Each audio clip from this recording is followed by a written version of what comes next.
Chapter 10. The British Are Coming. The First Continental Congress.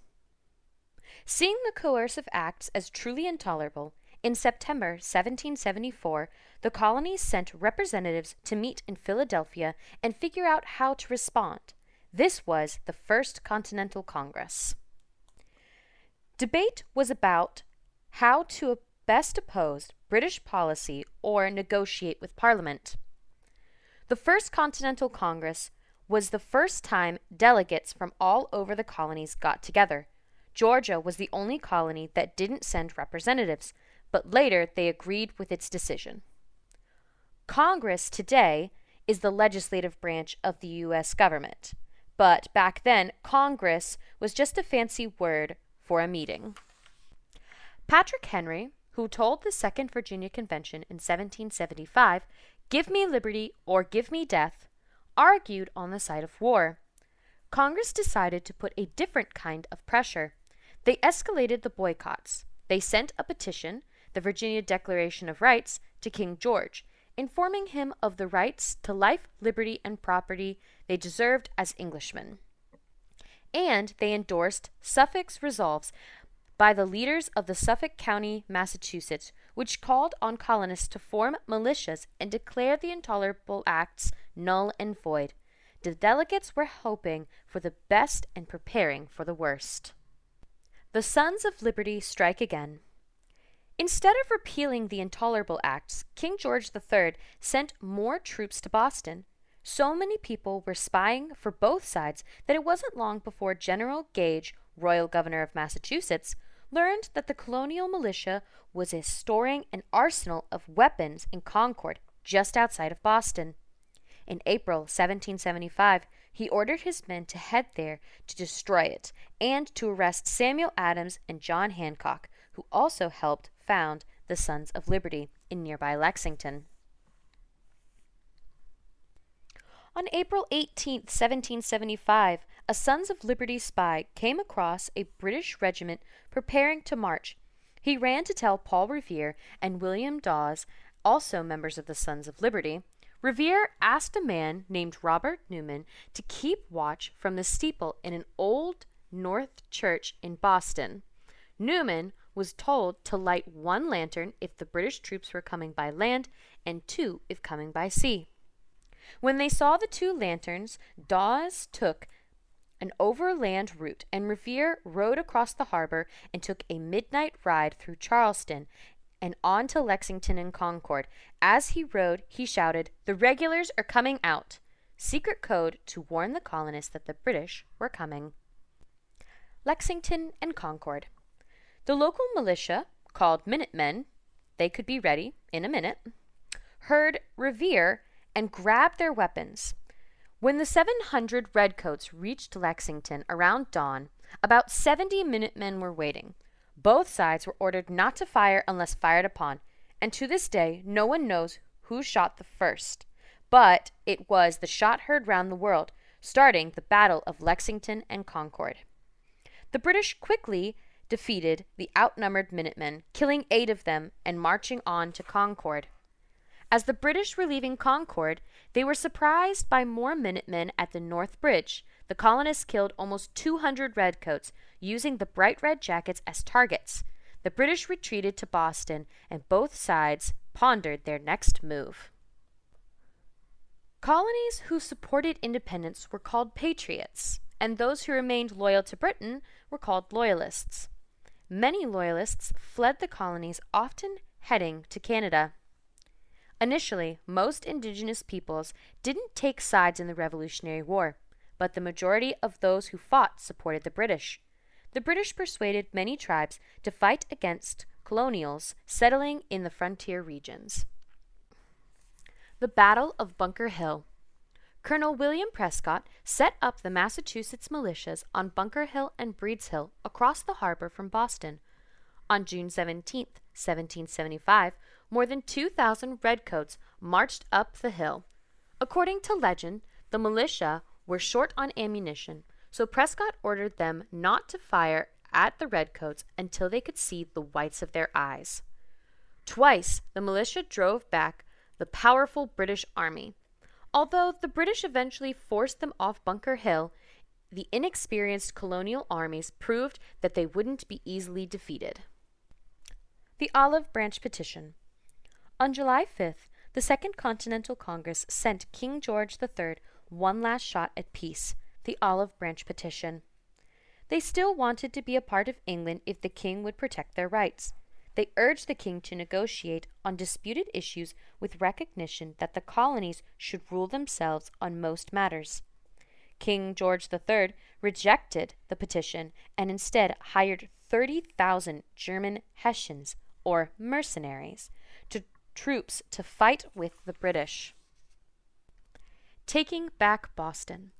Washington took control of the militia and began creating the Continental Army to take back Boston.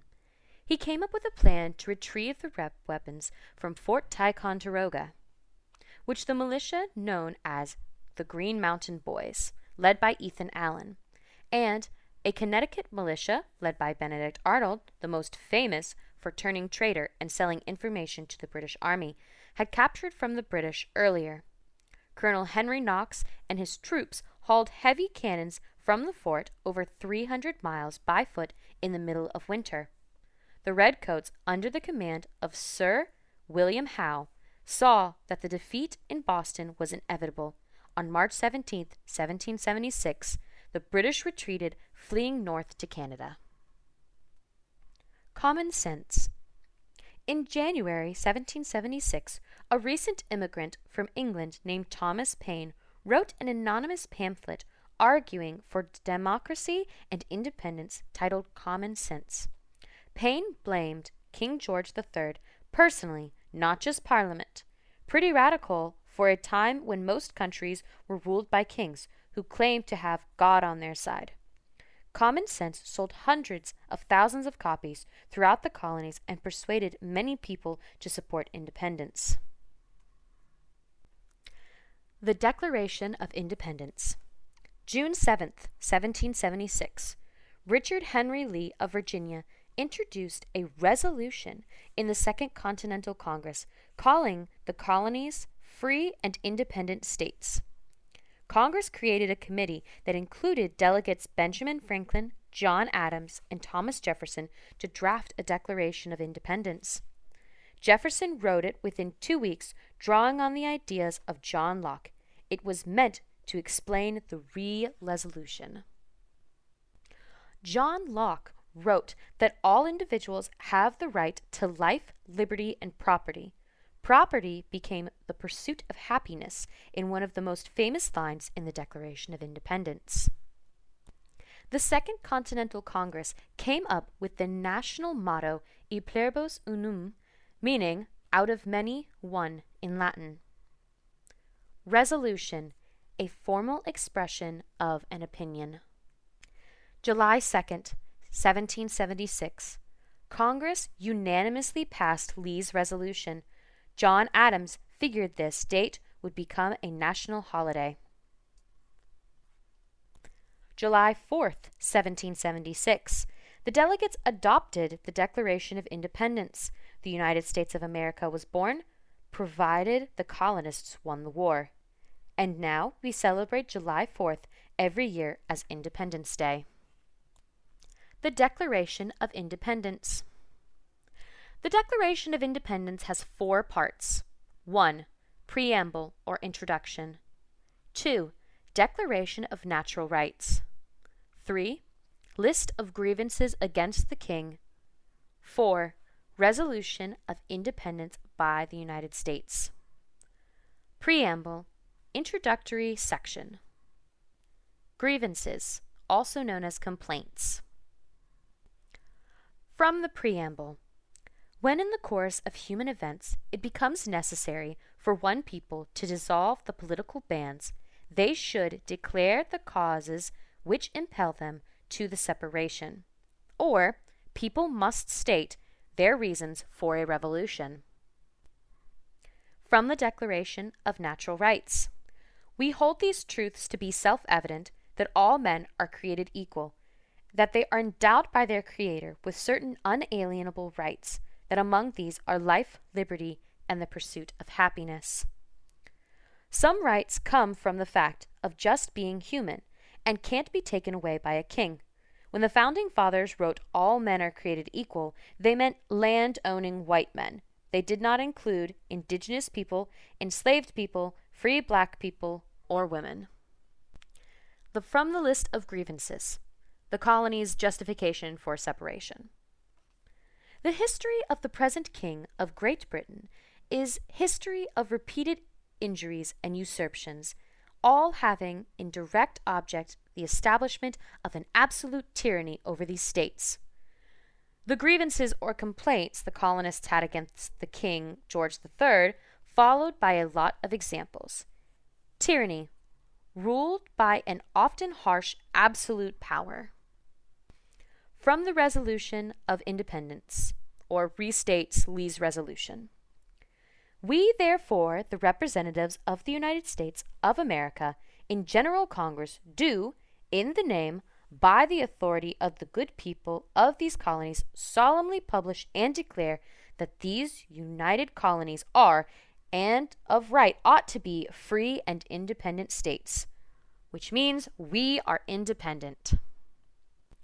The Declaration of Independence in 40 words. Government is a social contract. If the ruler doesn't protect the people and their natural rights, the contract is broken and the people can overthrow him. King George III broke the contract, so now the U.S. is its own nation. Put your John Hancock right here.